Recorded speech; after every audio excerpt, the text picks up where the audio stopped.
Little girl asks paralyzed millionaire, CEO for his leftovers. He laughs. Then everything changes.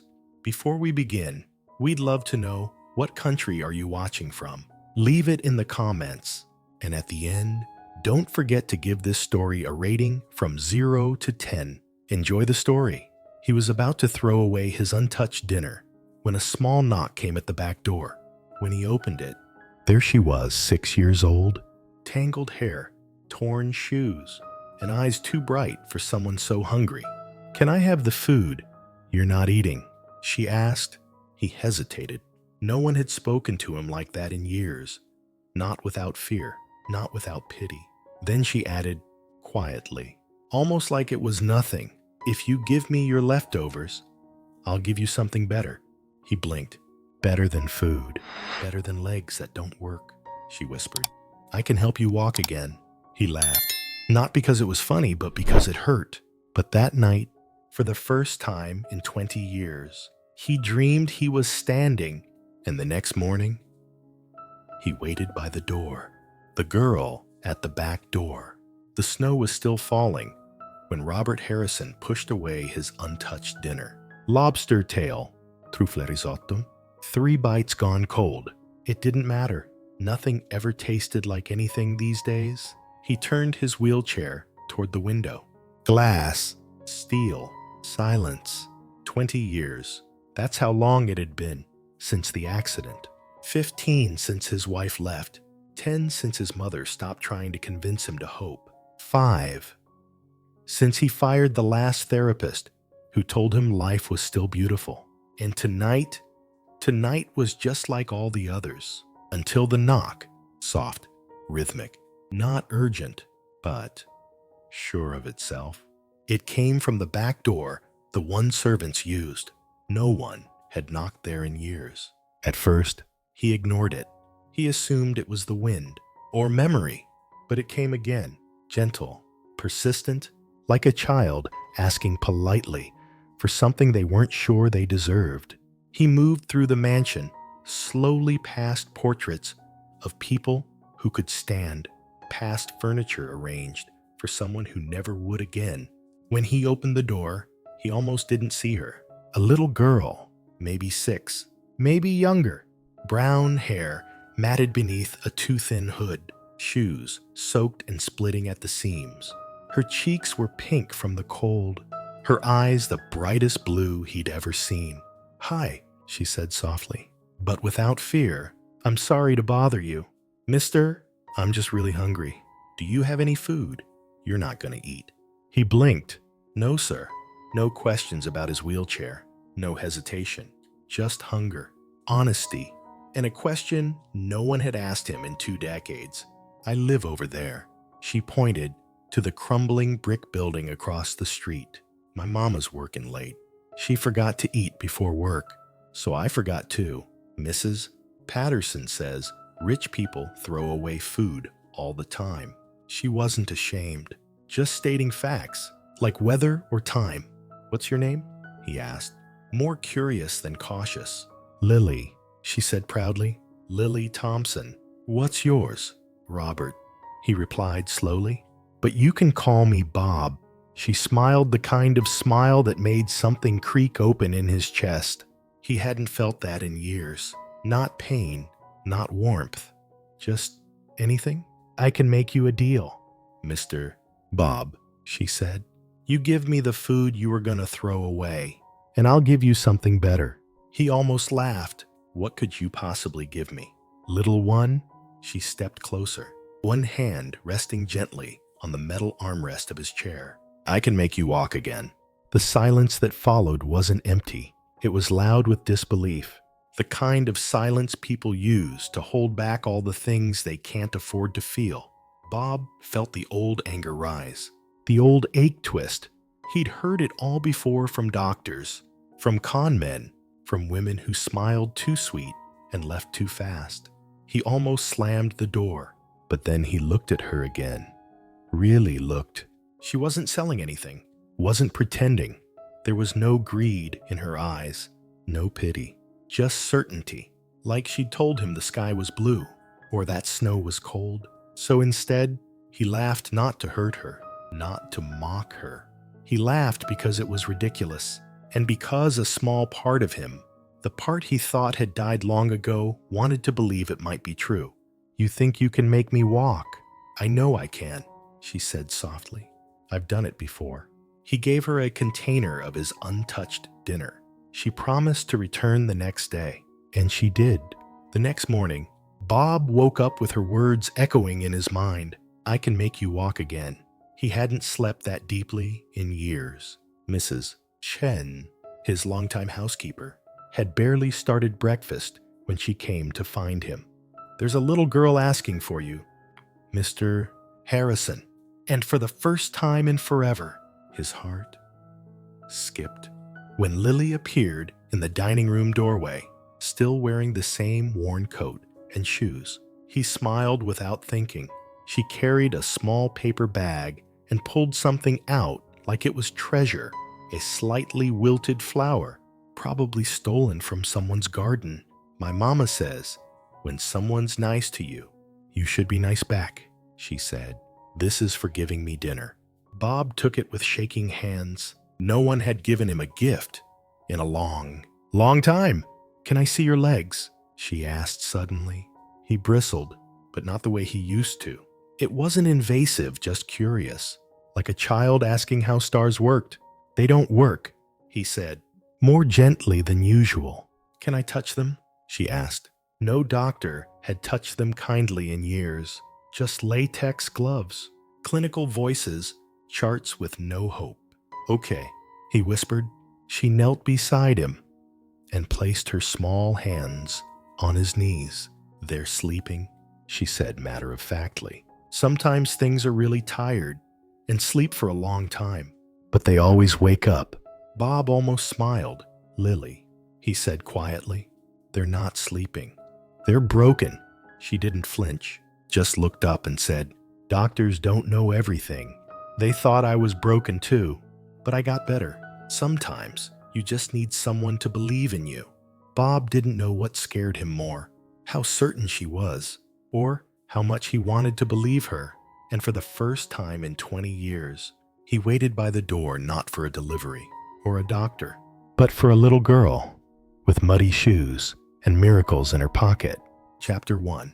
The Day He Waited. Robert Harrison had never waited for anything in years, not because he was impatient, but because he had stopped believing anything worth waiting for would ever come. But that morning, he waited, not by the window, not in his study or beside the fire.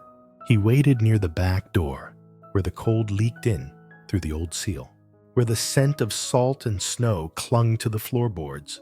He didn't tell himself why, didn't admit that a child, a stranger, had whispered something that cracked his world wide open. He just waited, and at exactly 8:03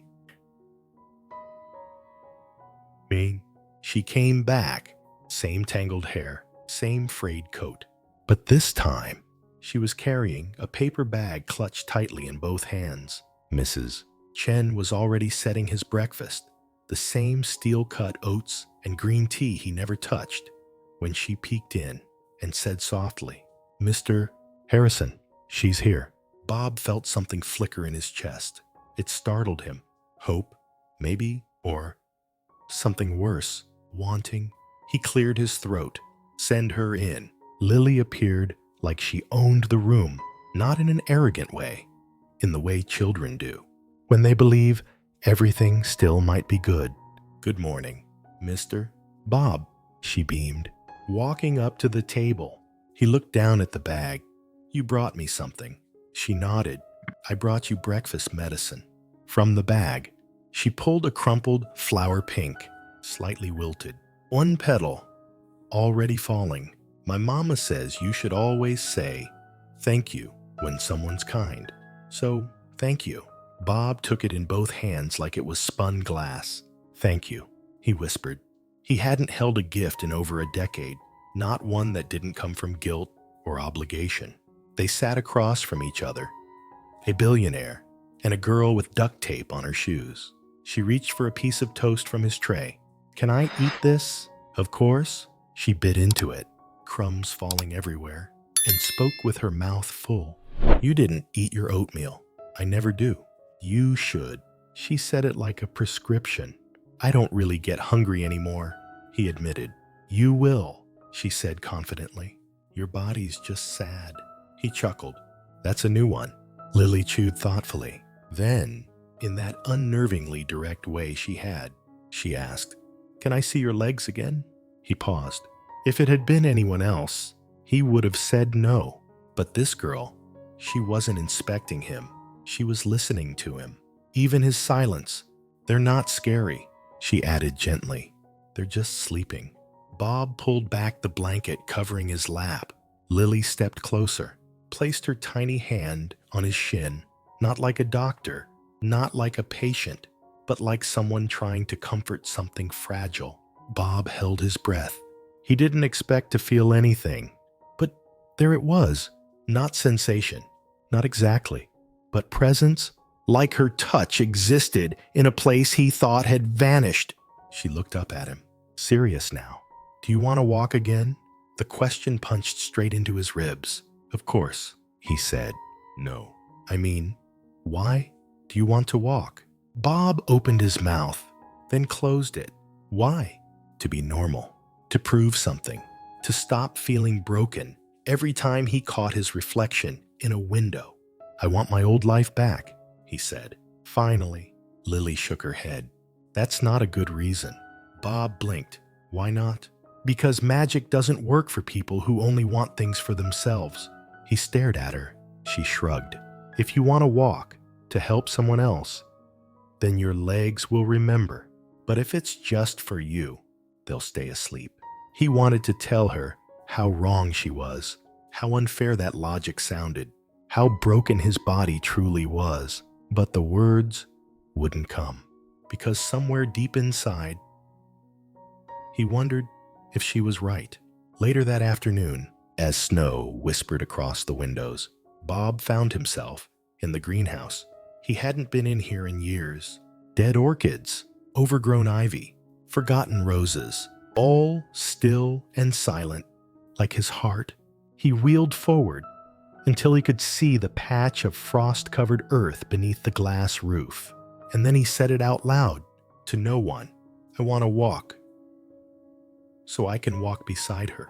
He didn't know if he meant Maggie, the mother he hadn't met, or Lily, the child who'd made him feel again, or someone else entirely. But he knew this. If he could use his legs for something more than escaping the past, maybe they'd wake up. Maybe that was what she'd meant all along. That night, as he lay in bed, the house silent around him, Bob whispered to the darkness, maybe my legs weren't the only thing that forgot how to feel. Chapter 2. The Rules of Magic. The next morning, the sunlight hit the kitchen window in a way Bob hadn't noticed before. It was warmer, or maybe it was the laughter drifting down the hall. He followed the sound, not with his wheels, but with something deeper, a pull. Lily was sitting at the breakfast table, barefoot, swinging her legs under the chair like she belonged there. Mrs. Chen stood beside her, laughing softly as Lily told a story involving a cat, a teapot, and someone named Mr. Pickles. Bob just watched for a moment, not the scene, but the feeling of something alive in this house again. You're late, Lily said, grinning when she spotted him. Late for what? For your treatment. Bob blinked. My what? Your heart medicine, she said simply. You forgot already. She reached into her coat pocket and pulled out a tiny folded paper, crumpled and scrawled in purple crayon. Dr. Lily's daily healing schedule. Smile at least 2 times. Say one nice thing. Eat breakfast. Feel 3 good things. Hug if needed. He stared at it. Where did you learn this? My mama used to make me do it when I was sad.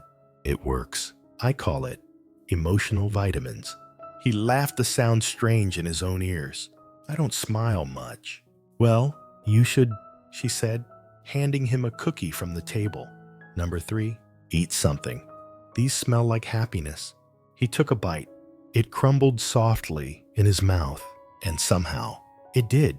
It tasted like the cookies from his childhood, the ones his grandmother used to hide in tins marked buttons. Later, as Lily explored the long hallways with a kind of reverence only children can manage, Bob sat in his study, staring at the list. Feel 3 good things. He closed his eyes. 1. The scent of warm cookies in the kitchen. 2. The sound of a child's voice echoing down long dead halls. 3. The way his chest didn't feel so hollow this morning. He opened his eyes, a little startled by how easily they came. Mrs. Chen entered with mail. Your finance advisor sent the quarterly reports. He waved them away. Not today. She paused, then smiled knowingly. It's been a long time since you've said that. By afternoon, Lily had declared herself the official manager of Bob's healing process. Tomorrow, we do music therapy, she said, while coloring on the marble floor of the sunroom. I have a kazoo. It's very advanced. Bob chuckled, glancing at the child who had taken over his house like she belonged. Lily, he said gently, why do you really come here? She looked up, blinking. Because you needed me. He was quiet. My mama says, lonely people need people who aren't afraid of silence. He swallowed. Your mama sounds very wise. She is, and very tired. Bob nodded. I'd like to meet her. Lily looked at him seriously. You can, but you have to promise not to make her feel small. Why would I do that? Because rich people do sometimes, Lily said. Not accusingly, just honestly. They look at our shoes and our walls and think that's all we are. He didn't respond right away, then said, softly, I used to be like that. She gave him a sad little smile. I know. That evening, Bob wheeled himself into the greenhouse again. He hadn't spoken to his mother in over 2 months, hadn't answered calls from his board of directors. The only voice he wanted to hear anymore was 6 years old and currently humming while feeding a goldfish crackers. Why me? He asked the silence. Why did she knock on my door? And though there was no answer, something inside whispered, because you were finally quiet enough to listen. Later that night, Lily crawled into the oversized armchair across from the fire and curled up like a cat. I think you're starting to glow, she said. Matter of fact. Bob looked up from the embers. What do you mean? You're not gray anymore. He blinked. Gray. In your eyes, she explained, voice sleepy now. You had shadows. But today, there was gold around them. He didn't answer, didn't know how. Lily yawned. Tomorrow, I'll bring you something special. What is it? She was half asleep already. Hope, but wrapped up in a surprise. And then she was gone, tucked into Mrs. Chen's guest room, with a blanket too big for her body and a piece far too rare for someone her age. That night, Bob sat alone in the study, the flower she had given him resting beside the flickering firelight. He thought about legs that used to move, about a life that used to mean something, and about a girl who didn't care about his money, his scars, or his shame. He thought about Lily's rules, and about the way she touched his brokenness without flinching. Maybe healing didn't start with doctors or miracles. Maybe it started with someone believing you still had something left to give. Chapter 3. The mother. Across the street, the clock on the wall read 8:27 p.m. Maggie Thompson's second shift had ended late again, and her third job worry had just begun. Her key jammed in the lock, as it always did, and she pushed the door open with a breathless shove. Lily, no answer. The apartment was dim. A single lamp buzzed faintly. Crayons scattered across the table. A sandwich untouched on a plate. Her chest tightened. She rushed through the tiny space. A single bedroom. One bathroom. A kitchen the size of a closet. Lily. Her voice cracked now. Baby, I'm here. Mama! The voice came from the corner, Behind the couch, calm, too calm, Lily was curled up with a coloring book, legs swinging as if nothing had happened. Maggie dropped to her knees, checking her arms, her face, her clothes. "Where were you?" "Mrs. Patterson said you were gone for hours. I was with Mr. Bob." "Who?" "The man across the street," Lily explained cheerfully. "In the big house. I helped him with his legs." Maggie's heart nearly stopped. A grown man, a stranger, in a mansion, with her child. "Baby," she whispered, trying to breathe. "You can't go into strangers' homes. Ever?" "But he's not a stranger now," Lily said simply. "He's my friend. He gave me dinner when I was hungry." Maggie stared at her daughter, her guilt punching through her stomach. "You were hungry." "I ate the crackers," Lily said quickly. I wanted something warm." "His food smells like TV food." Maggie closed her eyes. Her paycheck was already gone: rent, utilities, 2 overdue co-pays from Lily's cold in November. "Listen to me," she said, gently but firmly. "I know he seemed nice, but adults who let little girls into their houses." Before she could finish, a knock rattled the door. Not hard, not aggressive, just there. Maggie's blood ran cold. She pulled Lily behind her and grabbed the baseball bat she kept by the couch, always ready, just in case. A voice came through the door, low and careful. "Mrs. Thompson, my name is Robert Harrison. I believe your daughter's been visiting me." She opened the door just a crack, the chain still in place. Outside stood a man in a wheelchair, dressed neatly, his eyes soft but unsure. He wasn't what she expected. No sleaze, no slickness. He looked like someone trying to do the right thing and not sure if it was welcome. "What do you want?" she asked. Tight. "I wanted to meet you," he said quietly. "To explain, to apologize, if necessary. She's been a light in a place that hasn't seen light in years." She narrowed her eyes. "You're a rich man, living in a fortress. What could you possibly want with a 6-year-old girl?" "To feel something again," he said simply. She didn't answer. "Would you come over? Both of you. 5 minutes. No pressure. You can bring the bat." Lily tugged her mother's sleeve. "Mama, I told you, he's nice." Maggie looked between her daughter and the man in the chair. Her instincts screamed no, but the way Lily smiled, safe, open, unworried, made something loosen in her chest. She opened the door fully. 5 minutes, she said, "and I don't put down the bat." Bob actually smiled. "I wouldn't expect anything less." They crossed the street together. The snow had stopped. The mansion loomed like a cathedral, grand and aching. Inside, Maggie saw it for what it really was. Not a home, a mausoleum with furniture. But then she saw Lily's crayon drawing on the refrigerator.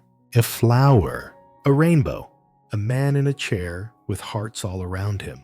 Bob offered her coffee, real, fresh ground coffee. Not instant, not cheap. She hesitated, then nodded. She didn't sit, she didn't relax, but she listened. And when Bob spoke, it wasn't with charm. It was with something rarer, humility. "I don't know how to say this right," he said, pouring her coffee himself. "But your daughter? She's saving my life." They sat in the study. Lily wandered the hallways, humming. Maggie stayed close. But gradually, she began to see it. The way Bob watched Lily, not with ownership, not with greed, with awe. And when he looked at Maggie, when he asked how she was, he meant it. "No one ever asks that," she admitted. "They should," he said. Maggie told him the truth. 3 jobs, 1 daughter, 0 support. "I work myself to the bone, and it's still not enough. Sometimes she eats crackers. Sometimes I don't eat at all." She blinked fast, ashamed of the tears threatening to spill. "I'm not looking for a handout." "Mr. Harrison, I know," he said quietly. "She thinks she can heal you. She might be right." Maggie looked at him hard. "She's a child, And I've been a ghost, he whispered, but around her, I feel human again. Lily returned, just as the silence grew thick. Mama, Mr. Bob doesn't need his legs to walk. He needs his heart. Bob reached for her hand. Maggie didn't pull away. That night, as Maggie tucked Lily into bed, she asked softly, "Do you think he's safe?" And Lily, already half asleep, whispered, "He's not just safe, Mama. He's ours." Chapter 4. Dinner for 3. The dining room hadn't seen guests in over a decade. The long, polished table could seat 20. But tonight, Bob didn't want grand. He wanted something warm, something human. He had the staff remove the formal centerpiece, the stiff napkins, the place cards from another life. Instead, he asked for a small round table near the windows, where the soft evening light spilled in like golden thread. He even chose the plates himself, mismatched, colorful, oddly charming. They didn't look expensive. They looked real. When the doorbell rang at 6 sharp, Bob felt nervous, actually nervous, not about judgment or status, about her and whether she'd come. When he opened the door, Maggie stood there, holding Lily's hand. She wore a simple navy dress, one she'd probably had for years. But to him, she looked like a storm he hadn't known he missed. "You came," he said. "She wouldn't let me change my mind." Maggie replied, giving Lily a gentle nudge. Bob smiled, not the practiced one, the real one. Inside, Maggie paused in the foyer, her eyes traveling upward. The ceiling stretched like a cathedral. "This is beautiful," she whispered. "It's just a house," Bob said, but even he didn't believe that tonight. Lily skipped ahead into the dining room, gasping softly. "Did you do this for us?" Bob nodded. Lily spun around. "It looks like a picture book." Maggie looked at the candles, the soft linen tablecloth, the 3 perfectly arranged chairs. "It feels like a home," she said, quieter than before. Dinner was simple, Italian, ordered in, but still warm. Bob noticed the way Maggie savored every bite. She didn't eat like someone who took food for granted. She ate like someone who was used to going without. He didn't say anything. He just made sure she had seconds. Lily talked through the entire meal. About school, about how Mrs. Patterson's cat only likes her, about the new song she learned to hum when she felt nervous. Bob listened not just to her words, but to her presence. She had a way of filling empty rooms, like music you didn't know you needed. And Maggie, once guarded, began to soften. She laughed once, then again, and Bob felt something unfamiliar surge in his chest. Warmth. Over dessert, Bob asked quietly, "What did you want to be when you grew up?" Maggie. She blinked, surprised. No one had asked her that in years. "I used to want to be a nurse," she admitted. Before Lily, before all of this, why a nurse? Because I liked the idea of helping people, of being steady, safe. Bob nodded slowly. "You are," he said. "You're steadier than most people I've ever known." Maggie looked down. Her eyes glistened, but she blinked quickly. "Thank you." Then Lily, licking frosting from her fingers, piped up, "I want to be a doctor." "Oh yeah?" Bob asked. "To help people like your mama." Lily shook her head. "To help people like you, the ones who stopped believing." The room fell still. Bob's hand moved unconsciously to his chest. Maggie looked at her daughter, eyes wide with a mother's wonder. "I don't need a doctor for my heart," Bob said gently. "Yes, you do," Lily said, her voice full of certainty. "It's closed. That's why your legs don't work." Maggie started to protest, but Bob held up a hand. "Maybe she's right," he said softly. They sat there in the golden quiet, and then slowly, without thinking, Bob reached across the table and took Maggie's hand, not possessively, not dramatically, just gently. She didn't pull away. Later that night, as Maggie pulled Lily's coat on, Bob wheeled beside them to the door. "Dinner again?" he asked, almost hesitant. Maggie looked at Lily. Lily nodded, like it was obvious. "One dinner," Maggie said. "We'll see after that." Bob smiled. "That's fair." As they stepped into the cold, Lily turned back and whispered, "Don't forget your medicine." Bob raised an eyebrow. "3 good things," she said, holding up 3 fingers. "Before bed."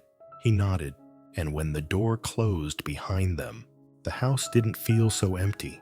That night, Bob sat in his quiet study and wrote down his 3 good things. A hen, a child's laughter in the dining room, phew, the taste of real food shared with real people. 3, the feel of a hand in his, and the hope that maybe it would happen again. Maybe healing didn't need to be loud or miraculous. Maybe it just needed a seat at the same table. Chapter 5. The Spark. It happened on a Tuesday. The kind of day no one ever expects anything from. No holiday, no memory, no meaning. The snow was melting slowly off the rooftop. The window panes had stopped fogging up, and for the first time in decades, Bob woke up early. Not because of pain, not because of nightmares, but because he felt something. It started as a whisper, a soft tingling low in his right leg, just above the knee. It wasn't pain. It wasn't pressure. It was presence. He froze. His breath caught in his throat. Was it real, or had he dreamed it? He ran his hand down his thigh, not expecting anything. And yet, there. Again, like static, like a thread being pulled through a sleeping limb. Bob stared at his legs as if they'd spoken. He didn't tell Mrs. Chen, didn't call Dr. Winters, didn't text anyone. Instead, he went to the kitchen and waited. For her, Maggie walked in a little after 8, Lily skipping beside her, already mid-story, about a squirrel she'd named Pancake. Bob barely heard her. He was watching Maggie, the softness around her eyes, the flush in her cheeks. She was wearing a sweater today, sleeves pushed up.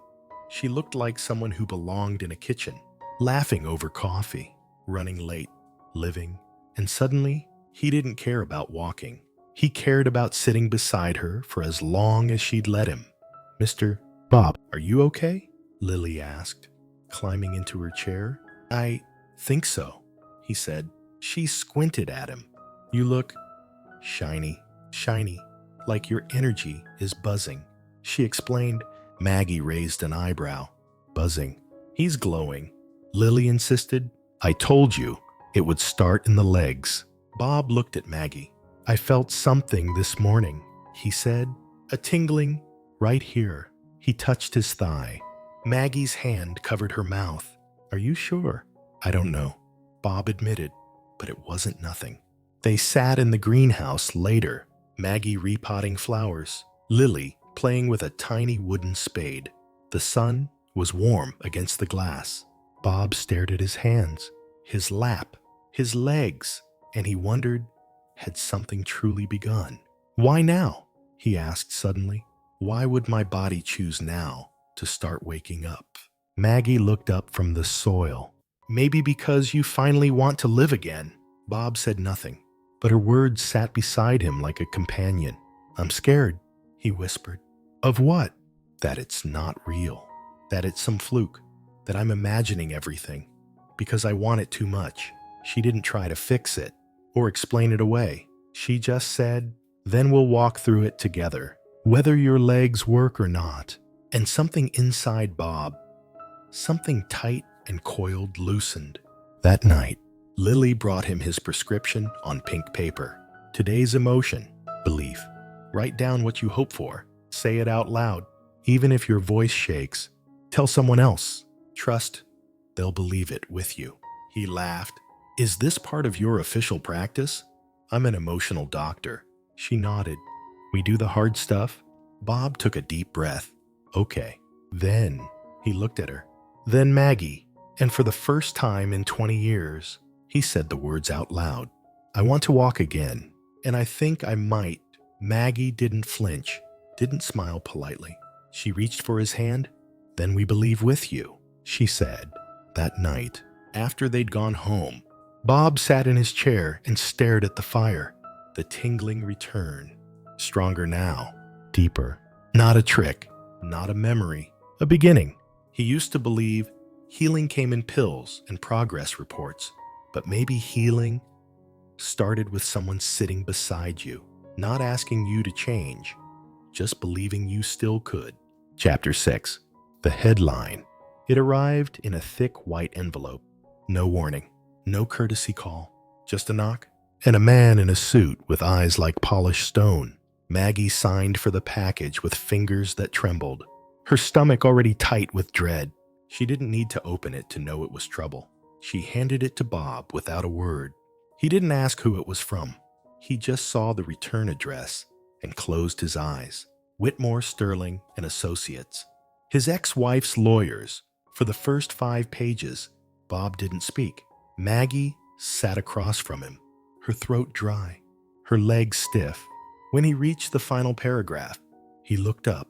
"She's suing me." "What?" Maggie's voice cracked.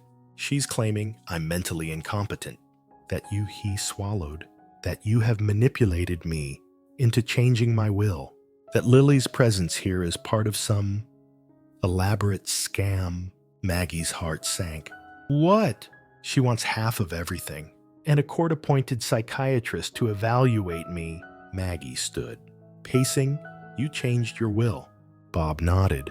"Last week, I added you and Lily, not because of pity, because He stopped himself. "Because you matter now." She covered her mouth. "Bob, there was no pressure, no deception. I even had a psychologist sign off on my mental state. But that won't matter to her," Maggie said. "She'll spin it. She already has." That afternoon, the second blow landed. Mrs. Chen brought it in from the gate. A tabloid, front page, their photo, Lily on Bob's lap, Maggie at his side, laughing. Headline: Billionaire, CEO tricked by healer child. Single mom moves in, claims miracle cure. Bob stared at it, his hands trembling. Maggie picked it up slowly. Read the caption beneath their photo. Sources say the reclusive CEO has been seen with the child daily and was last spotted standing in his home, raising questions about whether this miracle is real or just expertly timed manipulation. "I didn't ask for this," Maggie whispered. "I know," Bob said, "but it doesn't matter now." That evening, Lily found them both quiet in the study, the tabloid lying like a stain on the desk. "Why are you sad?" she asked. Climbing into Bob's lap, Maggie gently pulled her back. "Some people think we did something wrong, baby, that we lied." Lily frowned. "But we didn't." "They don't know that," Bob said softly. "They see what they want to see." Lily crossed her arms. "Then they need better glasses." The next day, Dr. Sarah Chen, a court-appointed psychiatrist, arrived, professional, polite, but guarded. She interviewed Bob for 3 hours, asked about his relationships, his finances, his physical progress. She was calm, cool, unshakable. Then she said, "Mr. Harrison, your ex-wife's legal team is suggesting you may be experiencing a form of Stockholm Syndrome, that the emotional bonds you've formed with Maggie and Lily are a result of prolonged isolation and desperation." Bob sat still. "And what do you think, doctor?" he asked finally. "I think," she said, folding her notebook, "that you are a man who has suffered profound emotional trauma and recently begun to hope again. That's not a diagnosis." "No," she said. "It's a miracle." That night, Bob didn't speak much. Maggie helped Lily brush her teeth, tucked her into bed, and then she sat on the edge of the couch, twisting her hands. "Maybe we should go," she said quietly. Bob turned toward her slowly. "What if we're ruining your life? You're saving it." "Are we?" she asked, tears in her eyes. "Or are we just giving you something easy to believe in?" He rolled closer. "Maggie, Look at me. She did. Do I look like a man who's being taken advantage of? She shook her head. You look like a man who's finally alive. Then let them come. He said, let them try. The truth is stronger than their stories. In the corner, Lily had been listening, quiet and still. She spoke without looking up. The magic is working too well. Both adults turned toward her. What do you mean? Maggie asked. When something good starts to grow? Lily said, mean. People try to cut it down, but they can't. She added, climbing into Bob's lap. Because love doesn't listen to lies. Bob wrapped his arms around her, and just as he did, he felt it. A spark, a surge, a definite flutter of muscle beneath skin. He looked down, concentrated, and there inside his shoe, his toe moved. Not a twitch, not a dream, a movement. Maggie gasped. I saw it. He blinked, tears in his eyes. I did it. The world could call it coincidence, manipulation, desperation. But in that quiet room, under the weight of truth, a miracle had just begun.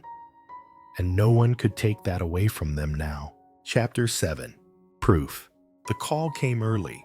Dr. Patricia Winters, neurologist for 15 years, sounded different this time. Less clinical, more urgent. I've reviewed your scans, Bob, she said. Voice tight. I need to see you. Today, 2 hours later, Bob sat under the fluorescent lights of her office, a place where he'd once been told hope was not just unlikely, but irresponsible. Now, she pointed at the screen, her brow furrowed in disbelief. There, she said. Do you see that? He leaned closer. Neural tissue, regrowth, connections, where there had been none. You told me my spinal cord was beyond repair. It was, she said softly. But now, something's changing. Fast, Bob swallowed. What does it mean? It means, if this continues, you won't just move a toe, you'll walk. Back at the mansion, Bob sat in silence, the sun streaming through the windows of the study. He could still feel it. The hum, the buzz, the life waking up inside him. But alongside that, hope came fear, a terrible, quiet fear. What if this changed everything? Maggie found him in the greenhouse, where Lily had left chalk hearts all over the stone path. You're quiet, she said. I'm afraid, he admitted. She sat beside him. Of what? He looked at her. That if I'm not broken anymore, you won't need me. Maggie blinked, stunned. You think I loved you because you were helpless. He said nothing. That was answer enough. She took his hand, both of them still covered in soil from the roses she'd been replanting. I didn't fall in love with your chair, Bob. I fell in love with the man who held his pain with dignity, the man who found his way back to kindness, to purpose, to us. Tears welled in his eyes. Then who am I becoming now? She leaned in close. Someone whole. That's even more worthy of love. That night at dinner, Bob told Lily what Dr. Winters had said. Lily beamed like the sun. I told you, she said, smug, as only a 6-year-old could be. Your heart is working again. So your legs remembered how to listen. Maggie smiled. Is that how it works? Lily nodded confidently. Everything listens to love, even nerves. Dr. Winters arrived later that week. She insisted on seeing the miracle herself. In the study, Bob pulled himself up slowly, shakily, but he stood. He moved his right foot, then his left. He walked 4 steps toward the doctor. She blinked hard. I've been a neurologist for 30 years, she whispered. This isn't possible, but it's happening, Bob said. Yes, she nodded. It is. She looked at Maggie, at Lily. I'd like to include them in your medical records, she said. If they're part of this healing, they deserve credit. I'm not the healer, Maggie said softly. She is. She nodded to Lily, who was balancing a cookie on her nose. That evening, Bob sat with Maggie in the garden. The stars were out, The roses had bloomed early. "Do you still believe in miracles?" he asked. She didn't hesitate. "I believe in people who make them happen." He turned to her, his voice lower. "When I met you, I thought all I needed was to walk again. And now," he reached for her hand, "now I know I needed to feel again, to love again." She rested her head on his shoulder. "You've always been enough, Bob.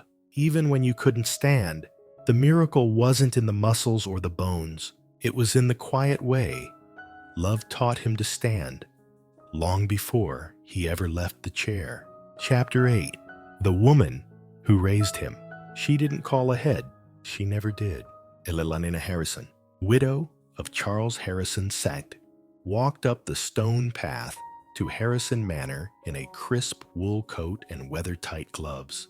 Her cane tapped sharply against the stone with every step. Her spine was still straight, but her heart, though she'd never say it, was tired. Maggie opened the door, wiping flour from her hands. She was halfway through teaching Lily how to make pancakes. The woman on the doorstep looked her up and down, cool and composed. "I'm Elelana, Robert's mother, and you must be the reason people are talking." There was no warmth in her voice, but there was no malice either. "Just steal." Maggie opened the door wider. "He's in the greenhouse with Lily." The name made Elelana pause. She stepped inside, eyes taking in every detail, the laughter in the kitchen, the drawings on the fridge, the slight scent of cinnamon in the air. It wasn't sterile anymore. It was lived in. They found Bob kneeling in the greenhouse, his sleeves rolled up, hands in the dirt. Lily crouched beside him, humming, as she pressed her tiny fingers into the soil around a seedling. "These flowers are going to be the happiest ones," she declared, "because we're planting them with hope." Bob looked up and froze. His mother stood in the doorway. For a moment, the old pain passed between them like a shadow. The years of silence, the blame that was never spoken, the visits that never came. "Hello, Mother." "Robert." Lily stood and brushed her knees off. "You must be Mr. Bob's mama," she said brightly. "I'm Lily. I'm 6, and I'm helping him remember how to smile."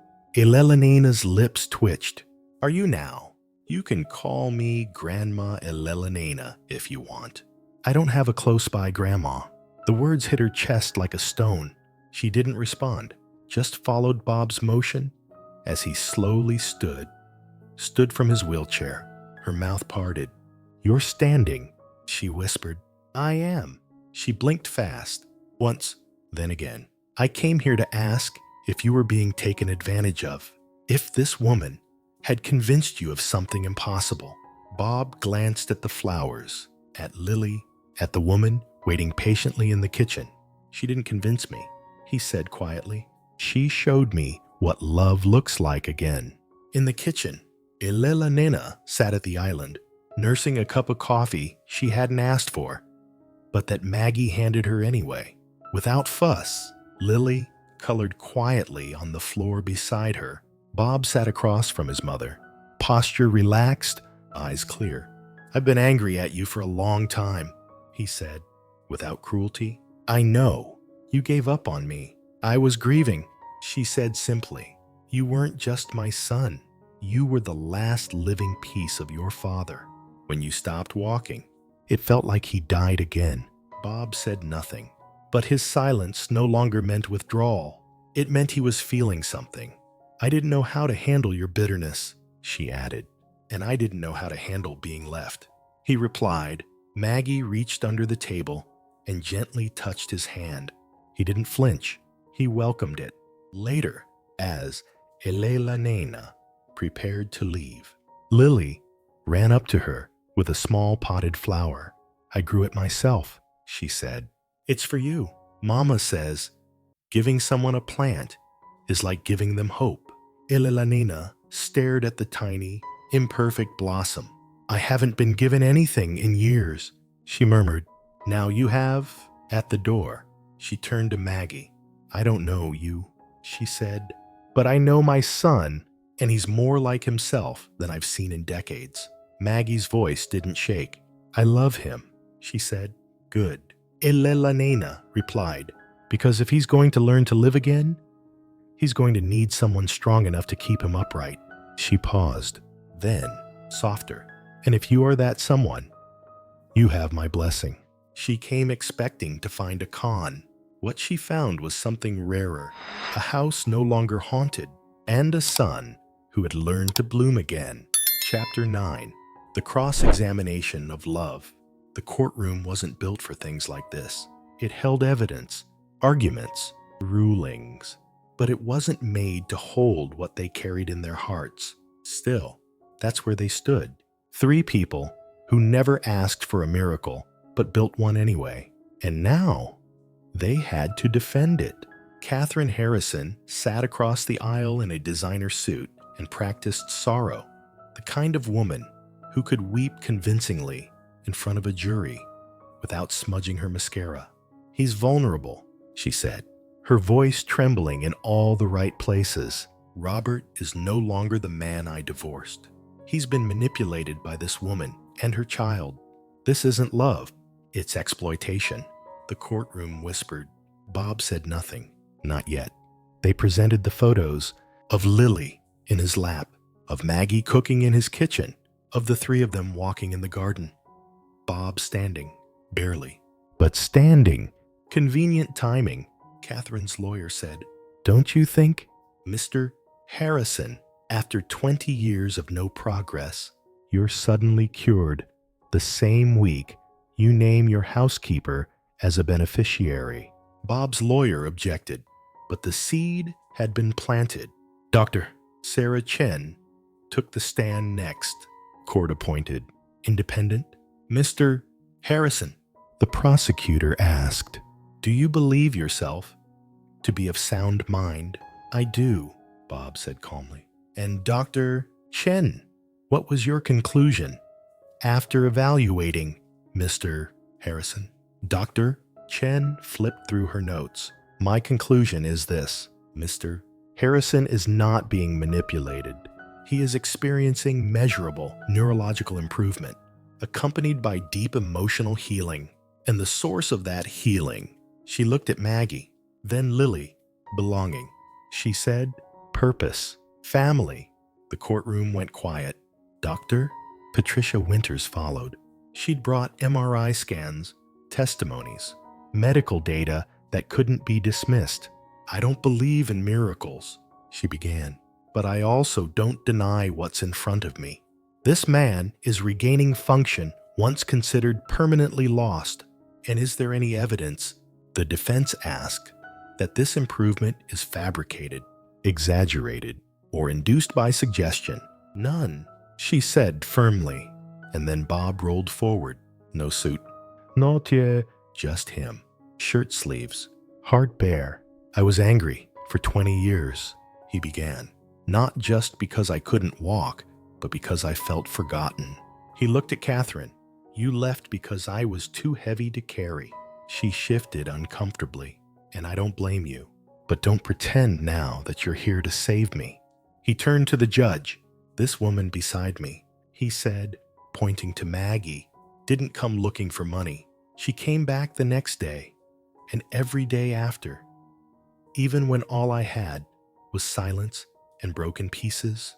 He looked at Lily, and this girl, this brave, impossible little girl, reminded me I still had a heart, and that it was worth healing.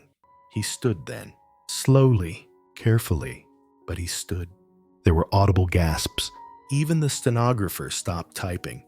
Bob faced the courtroom tall, trembling, unshaken.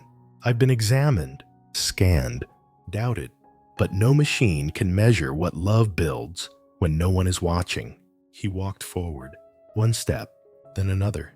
And if standing here costs me every penny I have, but keeps them in my life, he turned to Maggie. Then it's a price I'd pay again and again. The judge didn't rule that day, but they already knew what mattered most. Not the verdict, not the headlines, but the hand Maggie slipped into Bob's as they left the courthouse. The one that said, you don't have to prove yourself to me. Not ever. That night, As Lily sat drawing stars on the patio with chalk, she looked up and announced, "Love won." Bob smiled. "You think so?" "I know so," she said confidently. "You stood. That's what love does." In a world built on skepticism, they had dared to believe. And even if the world still questioned them, their truth no longer needed permission to be real. Chapter 10. The First Step. Together, the morning came quiet and golden. Not miraculous, just warm, like the kind of day life gives you when you finally said yes to it.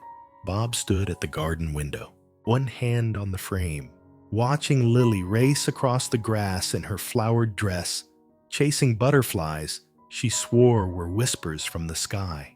Behind him, Maggie hummed softly as she poured coffee. She moved through the kitchen like she belonged, because now she did. 6 months had passed since the court ruled in their favor. Catherine had disappeared back into silence. The tabloids had moved on. But Bob still kept one article folded in his drawer. Miracle. CEO stands credits love, not medicine. He never read it. He just kept it to remind himself that he had stood, not just on legs, but on love. He spent his days in motion now. Physical therapy, letters, walks, planning a foundation for spinal research, and planning something else, too.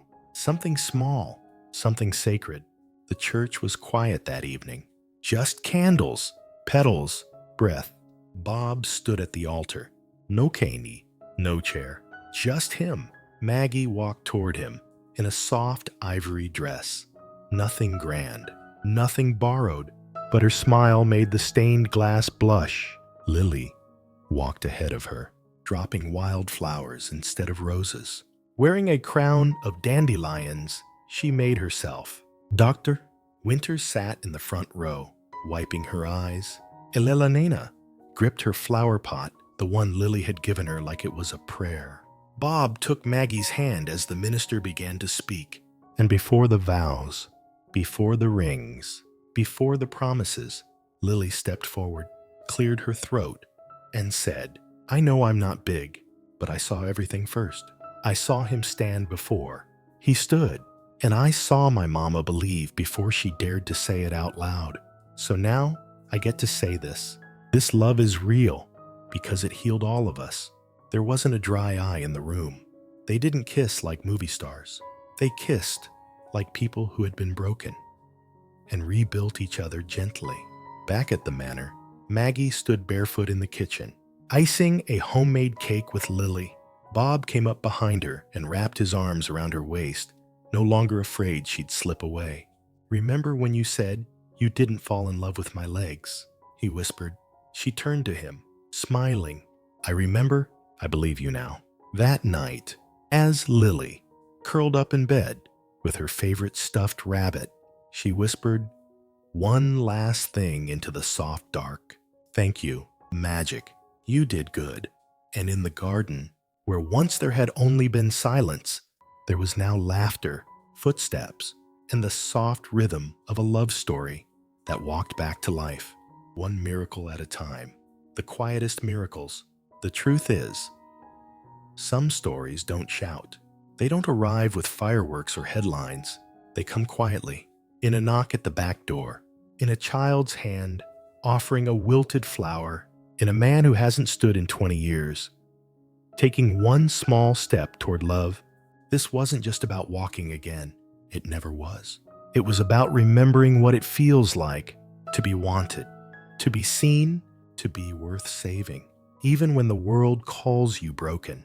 Bob thought his life was over. Maggie thought hers would never begin.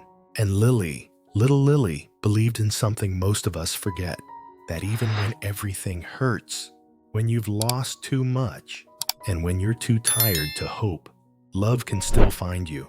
And sometimes that love has messy hair, mud on her shoes, and calls you Mr. Bob. Maybe that's what miracles really are.